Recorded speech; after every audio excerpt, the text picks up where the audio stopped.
Taiwan has long been known as the world's chip-making hub, the silent giant powering everything from smartphones to satellites. But this year, something different is happening, and Taiwan is stepping into the global stage, not just as a manufacturer, but as a strategic player in the future of AI. At the Global AI Summit in Taipei, leaders from over 30 countries gathered to recognize Taiwan's evolving role in the digital supply chain. What stood out was not just the technology, but the message here, that Taiwan is no longer simply an assembler of hardware. It's becoming a hub for AI applications, infrastructure, and global partnerships. Digital Affairs Minister spoke of Taiwan as an AI technology island, pushing ahead with new projects in computing, data, and talent. Industry voices echoed that sentiment, calling Taiwan a trusted and stable link in the fast-changing AI economy around the world. But here's the catch. While Taiwan grows its reputation as a digital powerhouse, pressures from Washington, Beijing, and global markets are also intensifying.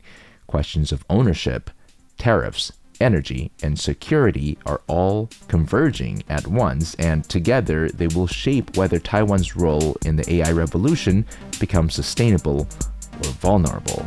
And that is the topic of our episode today.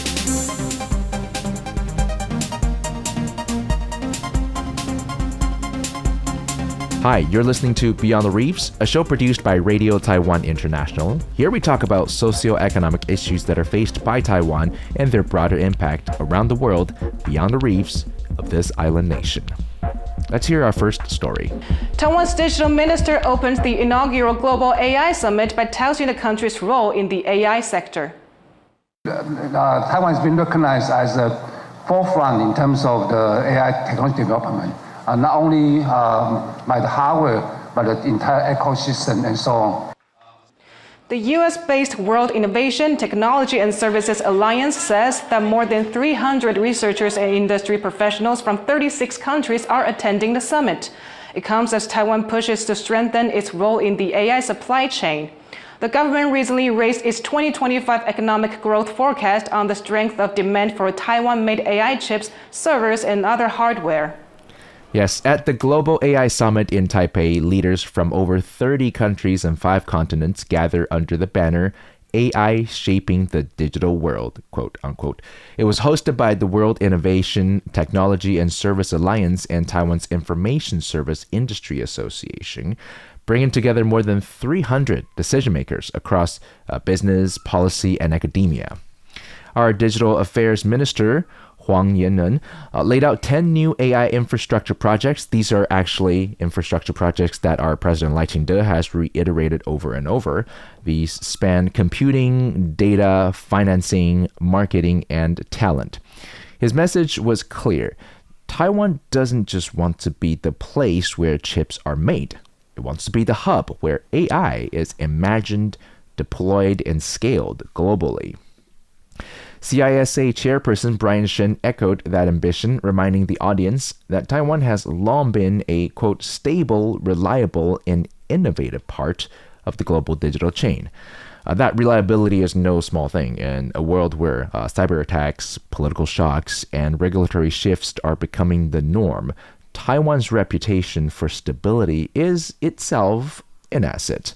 But how long will that stability last? Well, as we bring to you stories from RTI, some of them that I personally wrote, we want to find out more about Taiwan's economic and political stability in this show. But to put everything into perspective, Taiwan currently accounts for over 60% of global semiconductor foundry revenue and nearly 90%, that's 90, of advanced chips under 7 nanometers. That dominance in hardware is the launchpad for its AI push. But AI ecosystems demand more than chips. They require trusted data governance, talent pipelines, and secure infrastructure. So here's the bigger picture.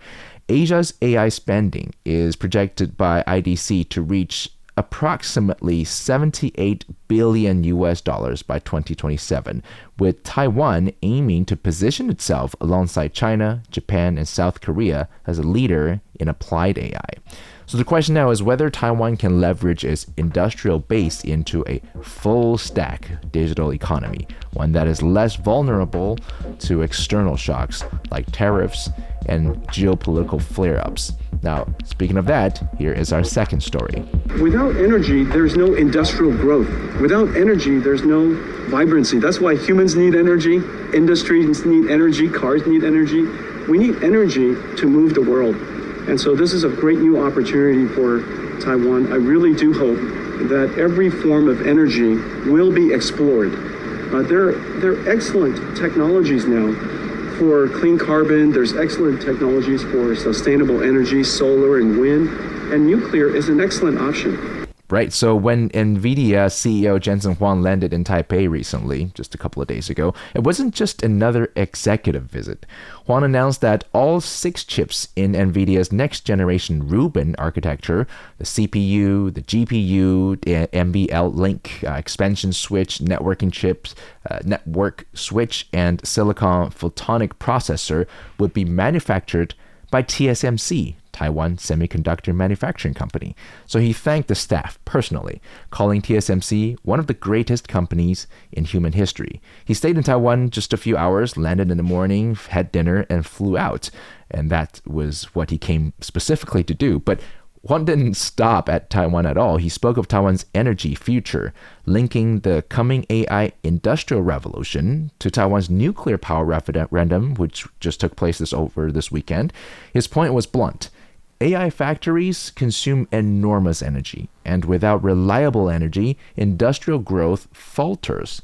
He listed solar, wind, carbon capture, and nuclear as options, but called nuclear, quote-unquote, excellent for sustaining AI-scale industries. For the most part, I think Jensen Huang tries to be a business person, a CEO of Nvidia, but recently, as you can see, he plays a key role in negotiating trade deals between US, China, and now he really has a say in Taiwan's highly political nuclear power plant issue.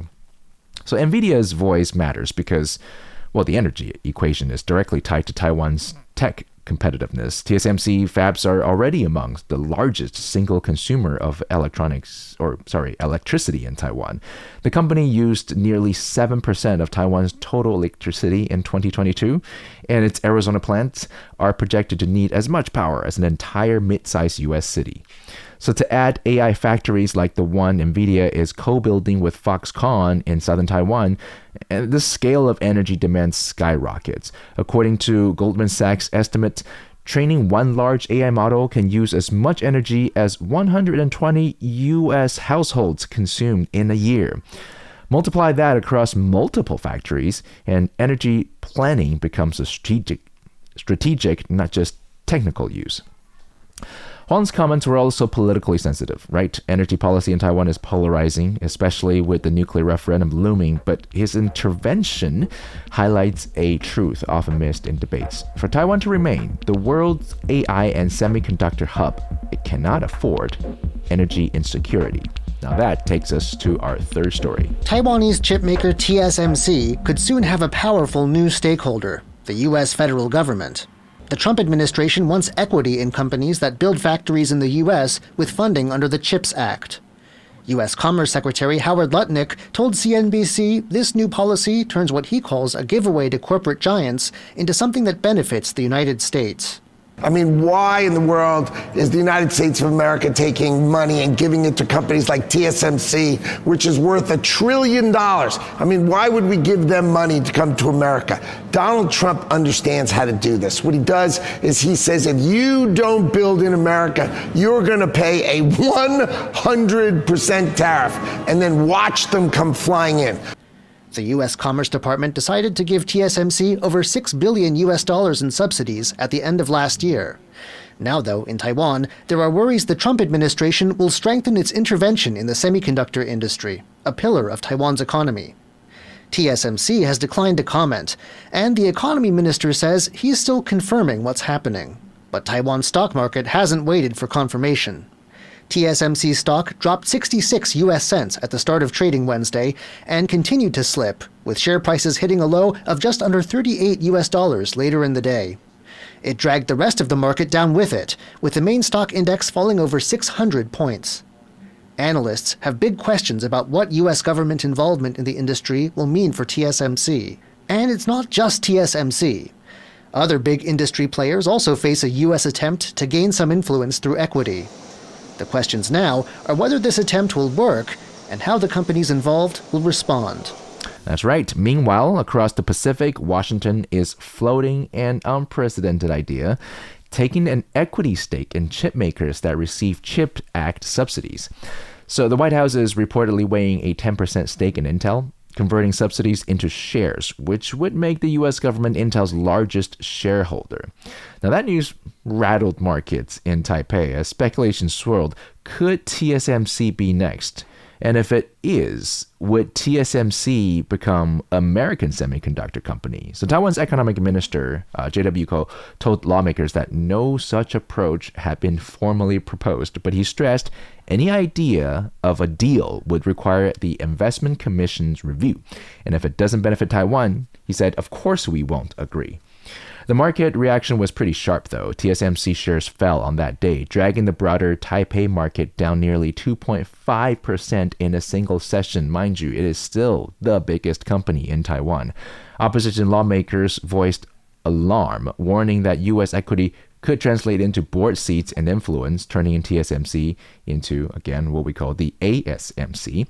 So this isn't just corporate drama. It's about sovereignty, right? TSMC isn't just a company anymore. It is Taiwan's crown jewel, producing over 90% of the world's leading-edge chips. Any hint of foreign ownership cuts to the heart of Taiwan's leverage in global politics. The CHIPS Act was designed to boost U.S. competitiveness, but equity stakes blur the line between industrial policy and partial nationalization. If Washington owns a chunk of Intel and perhaps someday TSMC, that's a question of governance, technology transfer, and geopolitical loyalty, and it becomes unavoidable. For Taiwan's perspective, giving Washington an ownership stake could weaken its unique position as a neutral supplier to both East and West. For the U.S., though, it would cement supply security. Now, that tension will not disappear anytime soon.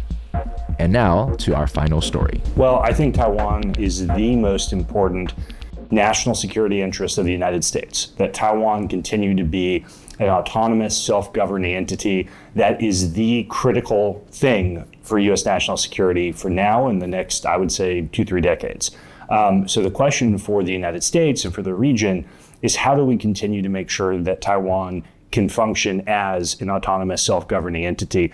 And frankly, with the military balance between the U.S. and China shifting rapidly in China's favor, I think the biggest thing that we can do as the United States is to work with our partners to help correct that balance so that we are able to deter potential conflict and to continue to uphold Taiwan's democracy and Taiwan's ability to act as it has over the last several decades. And can you talk about what differences you've noticed from how Trump approached Taiwan and China in his first term, and then how he's approached Taiwan and China and the U.S. policy on both sides of the Taiwan Strait in his second term? Well, I think the biggest difference is that in the first term, there was a lot of constraint that the president's own team tried to put on him as it relates to trade issues. You saw secretaries of state, secretaries of defense, several of his national security advisors try and dissuade him from pursuing the trade policies that he was elected on for foreign policy and national security reasons. That's not happening this term. The president is, in his words, he is able to compartmentalize strategic issues and trade issues. And so he's, I think, perfectly capable and willing to acknowledge that Taiwan, for instance, is an incredibly important strategic partner, while at the same time having a trade policy where he's not afraid to call out areas of disagreement.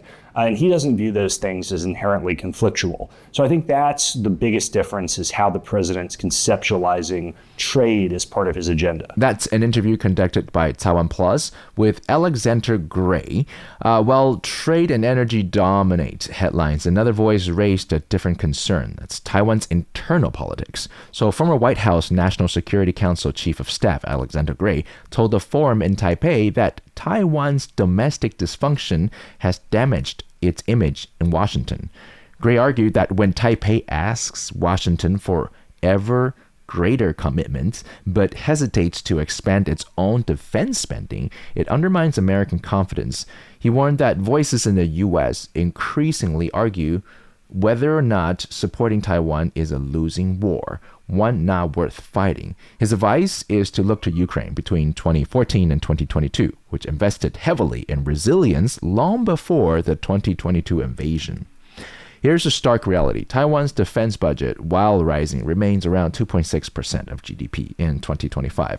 By contrast, NATO allies are under pressure to spend at least 2% of GDP, with frontline states like Poland going above 4%.